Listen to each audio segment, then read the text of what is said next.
আসসালামু আলাইকুম রহমতুল্লাহ। আলহামদুলিল্লাহ, মানে দেখতে দেখতে আমার সাদা চীনা হাঁসের বাচ্চাগুলো এখন অনেক বড় হয়ে গেছে। ওদের মতো সব খাবার এখন খাইতে পারে। অনেকটা খামারের এটি আসলে ভালো লাগা কাজ করে যে 6টা এত ছোট ছোট বাচ্চা আনছিলাম, এখন আল্লাহর রহমতে 6টাই মাশাল্লাহ অনেক বড় হয়ে গেছে। যারা আমাকে বলে যে ভাই আপনি ঢাকায় মুরগি বিক্রি করেন, হাঁস বিক্রি করেন, এগুলা কিনে, যে না ভাই আসলে আমি কি হচ্ছে কি এগুলা উৎপাদন করি। হ্যাঁ, এই যে এইখানে একটা মুরগি, এটা হচ্ছে যে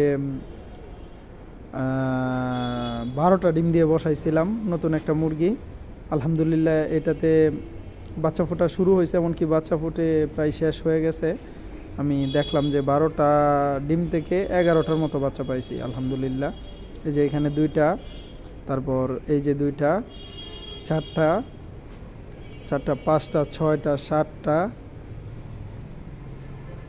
7টা বাচ্চা, এই যে 11টার মতো টোটাল বাচ্চা আর কি। হ্যাঁ, তো আলহামদুলিল্লাহ যে 11টা বাচ্চা পাইছি, আল্লাহ কাছে অসংখ্য শুকরিয়া। বাচ্চাগুলো অনেক সুন্দর আছে আলহামদুলিল্লাহ। তো আপনারা যারা বলেন আর কি যে ভাই আপনি ঢাকায় মুরগি বিক্রি করেন বা বাচ্চা বিক্রি করেন, এগুলো কি আপনি কিনে বিক্রি করেন? না ভাই, আমি উৎপাদন করি। ওইটা হচ্ছে আমার একটা ঘর।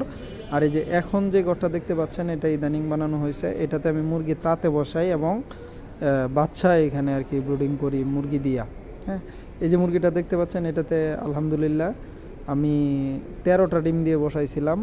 এখান থেকে 10টা বাচ্চা পাইছি আমি। 10টা বাচ্চা আলহামদুলিল্লাহ সুস্থ আছে, ভালো আছে। আজকে 3 দিন বয়স।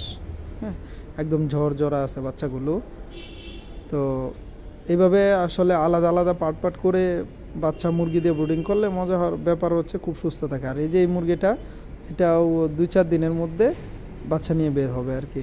একটা নতুন মুরগি, এটাতেও সম্ভবত 12টা ডিম দিয়ে বসানো আছে এখানে। তো এটাও বাচ্চা নিয়ে বের হবে আর কি। আমি আসলে এইভাবে উৎপাদনটা করি। হ্যাঁ, আমার কোনো ইনকিউবেটর নাই, আমি কারো থেকে মুরগি বাচ্চা টাচ্চা কিনেও না, কিনে বিক্রি করি না, আমি নিজে উৎপাদন করি, তারপর এখান থেকে বিক্রি করি।